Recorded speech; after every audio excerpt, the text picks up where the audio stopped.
Everyone and welcome to अरियंत। चलिए देखते हैं हमारा नेक्स्ट क्वेश्चन।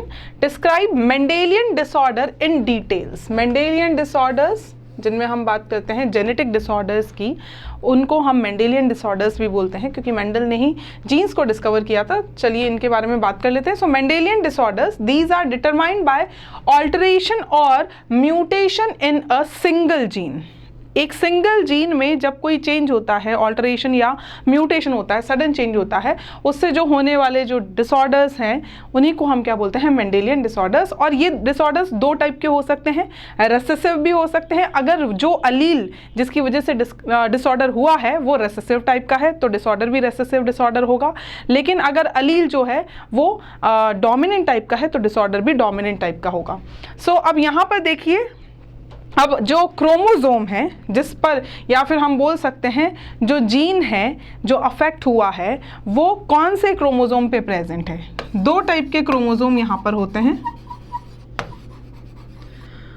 ऑटोसोम जो हमारे सोमेटिक कैरेक्टर्स डिसाइड करते हैं, दूसरे होते हैं एलोसोम या सेक्स क्रोमोसोम जो हमारे सेक्स डिटरमाइन करते हैं। तो कौन सा जीन अफेक्ट हुआ है, अगर वो जीन ऑटोसोम है या फिर ऑटोसोम वाले क्रोमोसोम पे प्रेजेंट है तो वो डिसऑर्डर हो जाएगा ऑटोसोमल डिसऑर्डर। लेकिन अगर वो जीन सेक्स क्रोमोसोम पे प्रेजेंट है तो वो हो जाएगा सेक्स क्रोमोसोमल डिसऑर्डर या सेक्स लिंक डिसऑर्डर। अब इसमें भी दोनों में दो दो टाइप हो गए भाई। ऑटोसोम तो क्रोमोसोम का टाइप हो गया, लेकिन वो जीन जो है वो रेसेसिव है या डोमिनेंट है। तो अगर वो रेसेसिव है तो डिसऑर्डर का नाम हो जाएगा ऑटोसोमल रेसेसिव। लेकिन अगर वो अलील डोमिनेंट टाइप का है तो नाम हो जाएगा ऑटोसोमल डोमिनेंट। अब ऐसे ही यहाँ पर सेक्स क्रोमोसोम का जीन है और रेसेसिव है तो सेक्स लिंक्ड रेसेसिव। लेकिन अगर डोमिनेंट है तो सेक्स लिंक्ड डोमिनेंट। तो भाई दो टाइप के क्रोमोसोम के बेसिस पे और उसके बाद में अलील के टाइप के बेसिस पे हमने चार टाइप के डिसऑर्डर्स यहाँ पर डिवाइड किए हैं। ऑटोसोमल डोमिनेंट जैसे एग्जांपल हो गया Huntington disease, autosomal recessive sickle cell anaemia, cystic fibrosis, thalassaemia, ये सब ऑटोसोमल रेसेसिव हैं, phenylketonuria. Then sex linked dominant, sex linked dominant वाले का एग्जाम्पल हो गया defective tooth enamel. Sex linked recessive का एग्जाम्पल हो गया कलर ब्लाइंडनेस, हीमोफीलिया एटसेट्रा। चलिए, some diseases are given below.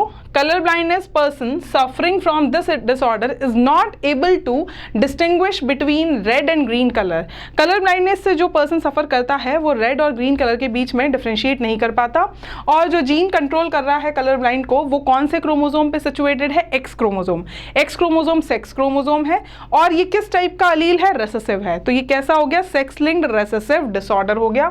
Hence in sex linked recessive disorder mostly males are affected, क्योंकि males में सिर्फ एक ही एक्स क्रोमोसोम होता है। तो अगर वो भी डिफेक्टिव हो गया तो वहां पर डिजीज हो जाएगी। जबकि फीमेल्स में दो एक्स क्रोमोसोम होते हैं तो जब तक दोनों एक्स क्रोमोसोम पे डिफेक्ट नहीं होगा तब तक फीमेल्स जो हैं वो डिजीज नहीं होंगी। तो अगर एक ही एक्स क्रोमोसोम पे अगर प्रेजेंट है फीमेल के तो वो क्या बन जाएंगी, यहाँ पर carriers of the disease.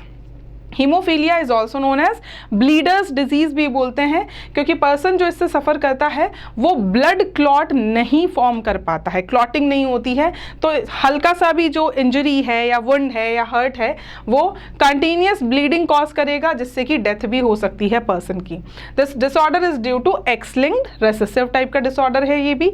Sickle cell anaemia की बात करें तो ये ऑटोसोमल रेसेसिव डिसऑर्डर है और ये ट्रांसमिट हो सकता है from parents to offsprings when both the partners are carrier. जब माता और पिता मतलब मदर और फादर दोनों ही कैरियर्स हैं, हेट्रोजाइगस स्टेट में हैं, तो यहाँ पर चांसेस होते हैं कि भाई वो ऑफस्प्रिंग पे भी ट्रांसफर हो सकता है। This disease is controlled by a single pair of allele. तो यहाँ पर सिंगल पेयर ऑफ अलील जो है उससे ये डिजीज जो है या ये डिसऑर्डर जो है वो किया जाता है, कैरी नेक्स्ट है phenyl ketonuria, autosomal recessive disorder है, लेकिन ये इनबॉर्न एरर है, मतलब जन्म से ही जो प्रेजेंट होता है, बाय बर्थ जो प्रेजेंट होता है। It's gene is associated to 12th chromosome, 12th chromosome पे इसका जीन, इस डिसऑर्डर का जीन प्रेजेंट होता है। थैलेसीमिया भी एक ऑटोसोमल रेसेसिव डिजीज है जो कि म्यूटेशन होने से होती है, जीन्स में mutation, resulting in reduced rate of, इससे क्या होता है, हीमोग्लोबिन जो है उसकी चेन के सिंथेसिस में रिडक्शन होता है, या तो अल्फा में या बीटा में, और इसी बेसिस पे हम लोग 2 टाइप के थैलेसीमिया डिवाइड करते हैं, अल्फा एंड बीटा। चलिए, आई होप कि आपको ये सोल्यूशन समझ में आया होगा। Thank you.